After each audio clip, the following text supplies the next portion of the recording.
Olá, aqui Priscila Machado de Souza para mais um Converso com Analista. E hoje eu estou aqui com o psicanalista Daniel Kveler.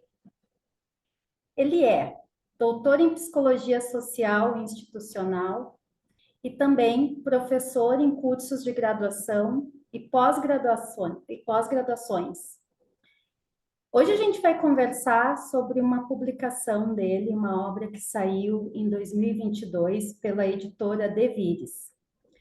Dissidências sexuais, temporalidades queer. Uma crítica ao imperativo do progresso e do orgulho.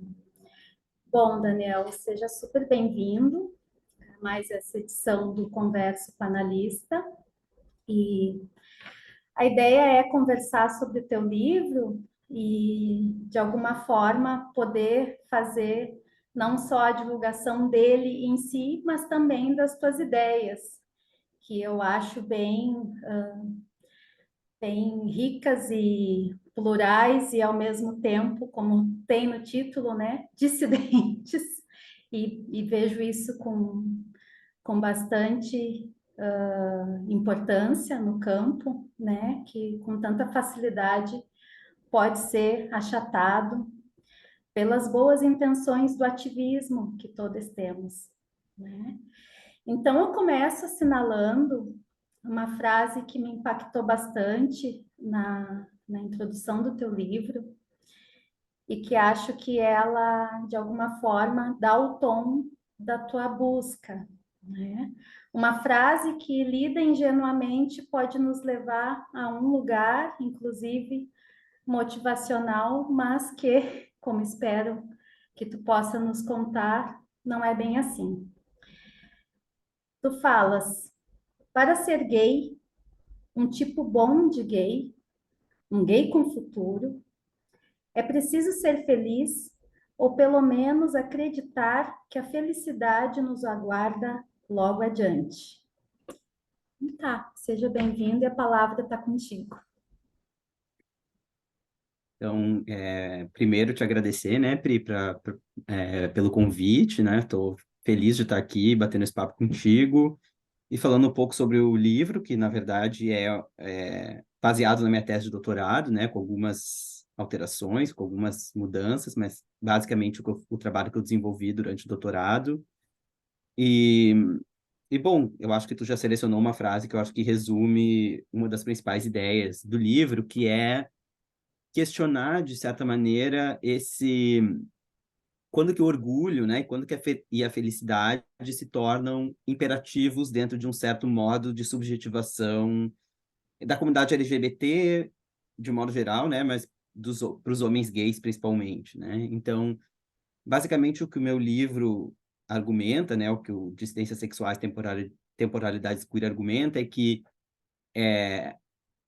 né, a política, né, essa política LGBT se funda um pouco, pelo menos a perspectiva hegemônica dessa luta política se funda nessa ideia de orgulho, né, de transformar a vergonha em orgulho, né, na afirmação da identidade, na positivação na identidade, né. E isso a gente vê, né, então, que diversas insígnias foram se organizando em torno dessa expressão, né, do orgulho LGBT, né? Então, a bandeira do arco-íris, as paradas livres, né, que são como, né, no Brasil, são tipo assim, blocos de carnaval gigantes, né, tem muito essa similaridade, né, com o bloco de carnaval, que tem a ver com a alegria, festa, com essas imagens de pessoas LGBT bem-sucedidas e felizes com as suas famílias e nos seus trabalhos, e sendo promovidas e viajando pelo mundo, né, e mostrando que né, combatendo um pouco esse estigma, um dos estigmas, né, que caem em cima da população LGBT, que é essa ideia de que as pessoas LGBT são tristes e melancólicas, né? Então a luta se organizou muito em torno desse lema, né? E um pouco nessa direção da vergonha para o orgulho, né?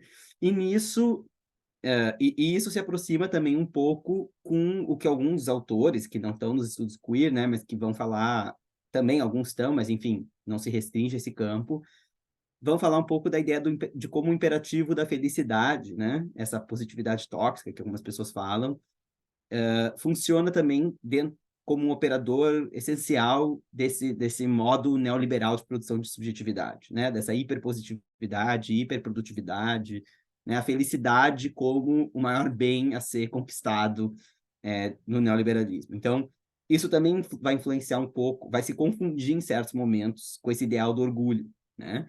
De maneira com que, né, na minha percepção, algo, né, uma luta política que nasce com um objetivo muito importante, né, que é de questionar essa vergonha, questionar essa melancolia, né, e mostrar que é possível, né, ser LGBT, que essa é uma experiência legítima. E isso acaba, em alguns casos, né, em alguns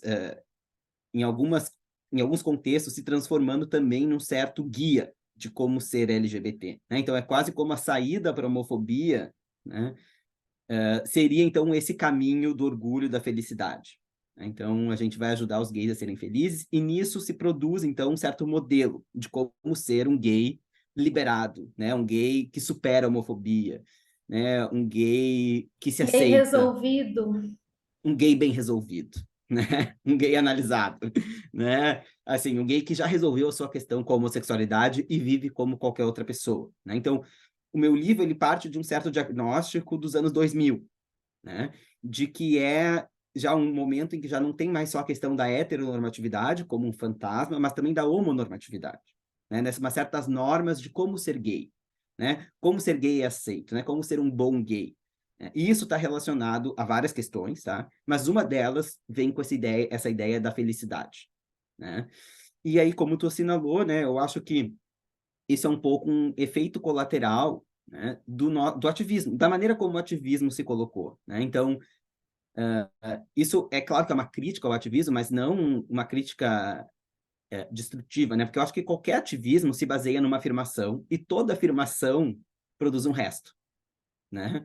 Produz algo que resiste, né? Produz algo que não pode ser positivado, né?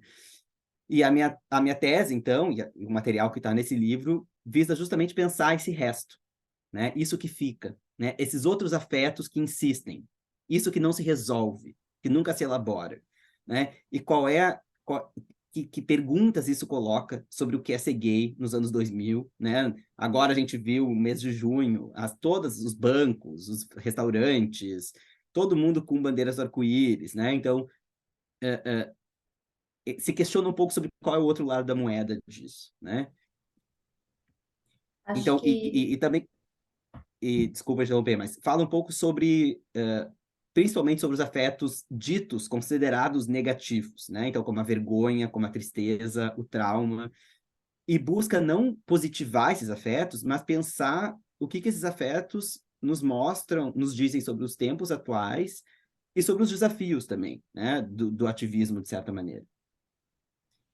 Bom, eu já tinha te dito em off como me impactou ler de uma forma diferente, agora que estava comentando sobre essa ideia do resto, né? Esse imperativo do nunca mais, que dá uma consistência imaginária de algo superado, né?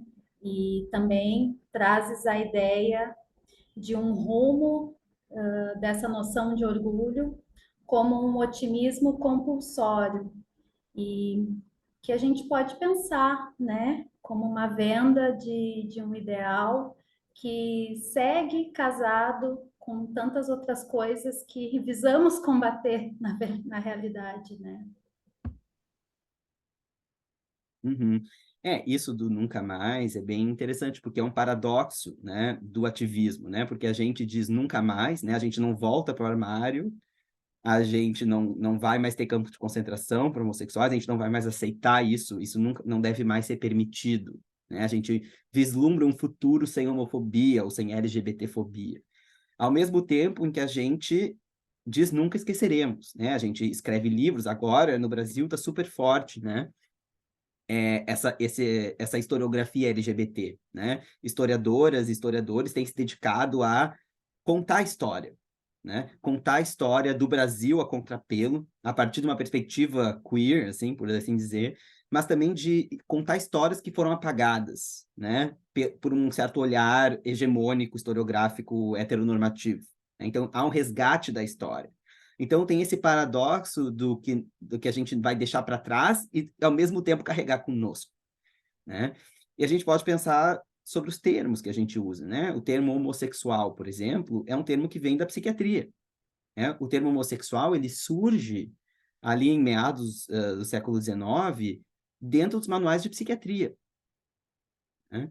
Inclusive, a psicanálise, depois o Freud vai falar da homossexualidade a partir do que ele lia, né? Na época, né, do que ele estava estudando, né? A homossexualidade nunca chega a ser um conceito na psicanálise, mas ela povoa os escritos do Freud, né?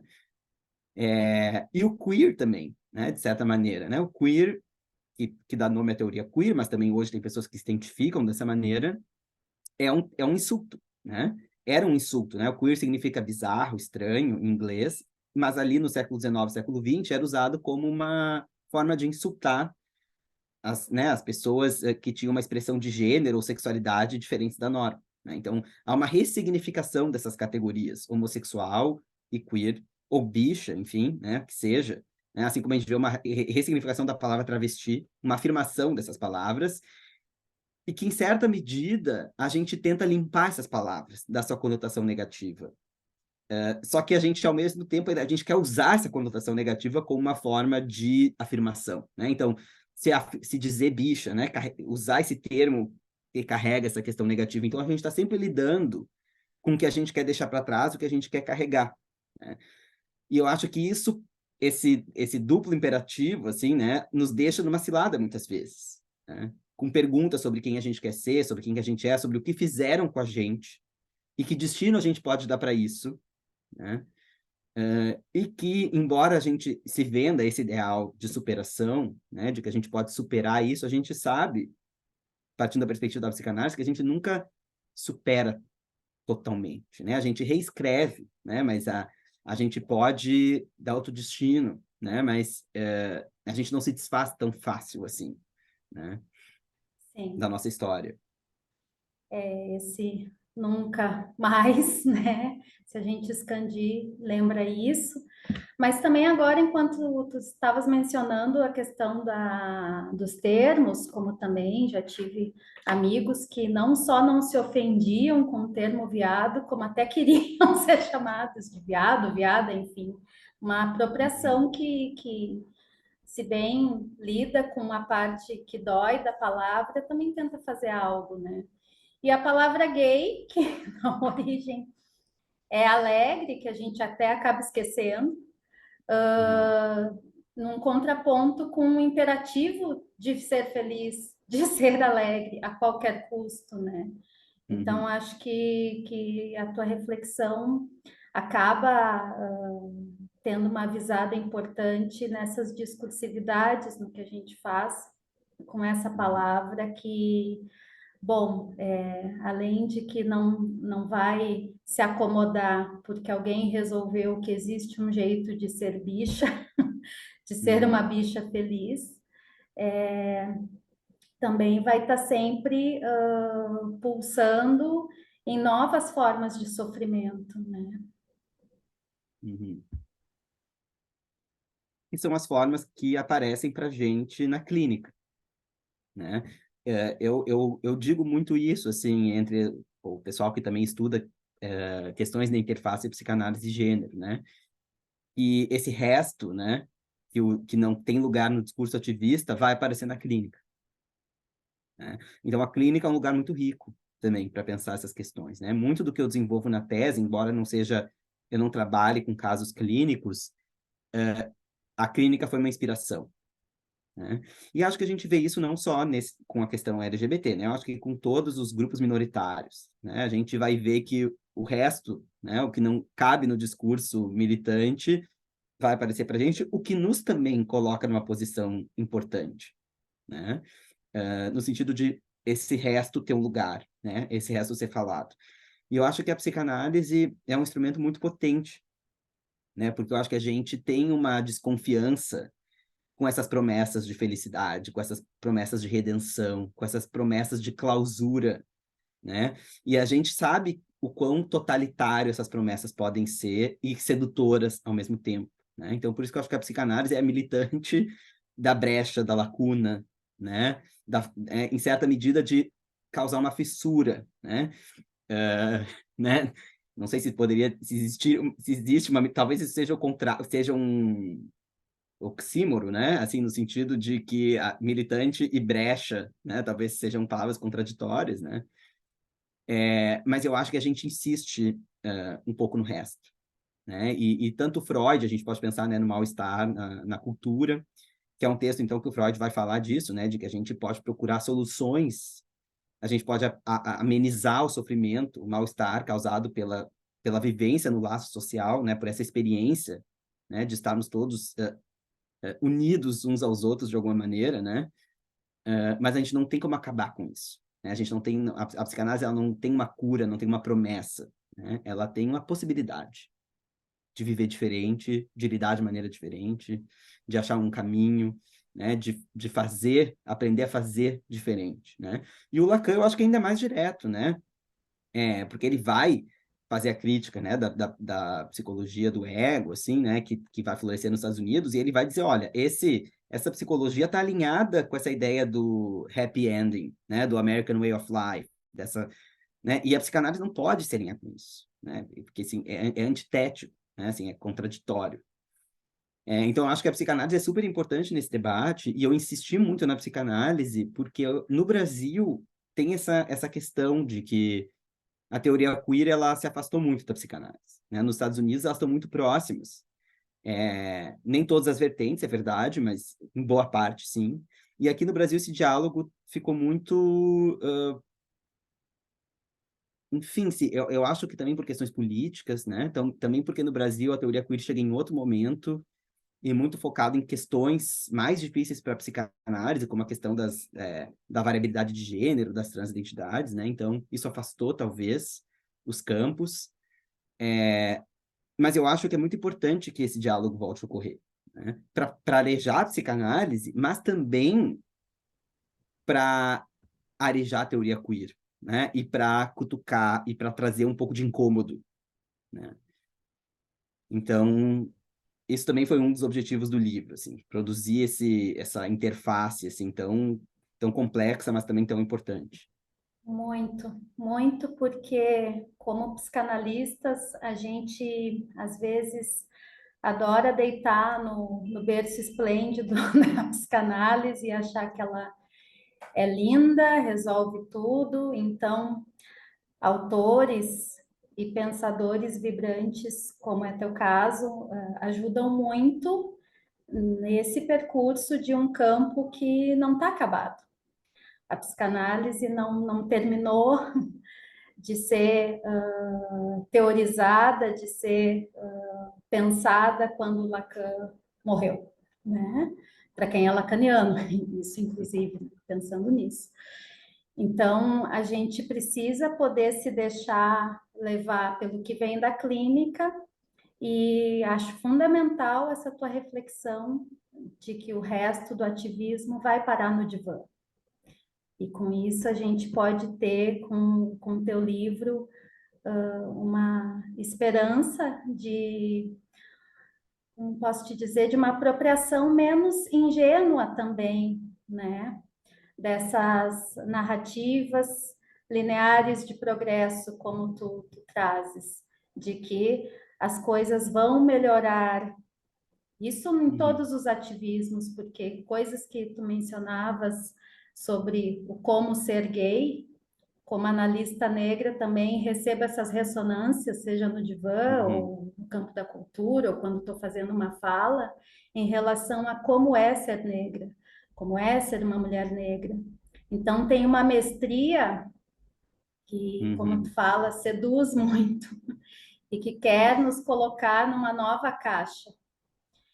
Nisso me parece fundamental o que o teu livro faz, que é essa recusa das caixas. Não se procura uma caixa maravilhosa gay, queer. Se uhum, procura uma abertura para diferentes formas de uhum. singularidade, né? Então, O queer é sempre o que fica fora da caixa, uhum, né? acho que é É um isso que bom é, isso que é o resumo. queer. E essa tolerância a psicanálise ajuda, né, Daniel? Sustentar perguntas e sustentar coisas que podem sim ficar fora da caixa. Uhum, E é uhum. isso. Sim, é isso aí. Bom, eu queria saber se tens algo mais a comentar ou até a contar sobre onde o teu livro está sendo vendido, como a gente faz para adquirir, Uhum, né? Como é que está isso? uhum. O livro está sendo vendido no site da editora, tá? Que é o queerlivros.com.br. Para o pessoal que mora em Porto Alegre, às vezes eu tenho exemplares comigo, então também podem entrar em contato comigo. Eu acho que aí a gente deixaria ali na descrição, assim, Isso, meus contatos nas redes. E é isso. Aí quem entrar em contato direto comigo ainda ganha uma assinatura, uma dedicatória, né? sempre é bom. Eu tenho a minha. Então tá, Daniel, muito obrigada. Vai ficar então aí na descrição tanto o contato do Daniel quanto o site da editora. E quero te dizer assim que tu tenha muito sucesso. Sei que está só começando esse debate para ti, que ainda tem muita coisa para acontecer, para divulgar. Vejo que não é um livro para iniciantes, mas ao mesmo tempo ele é, porque ele passeia pelos debates já constituídos até então. Então, que alegria, que coisa boa. Sucesso para ti. Te agradeço, Pri, pela tua generosidade e pelo convite. Muito bom conversar contigo, né? E quem sabe aí mais para frente a gente volta a Isso, conversar. vamos sim. Tá. Tchau, tchau. Até mais.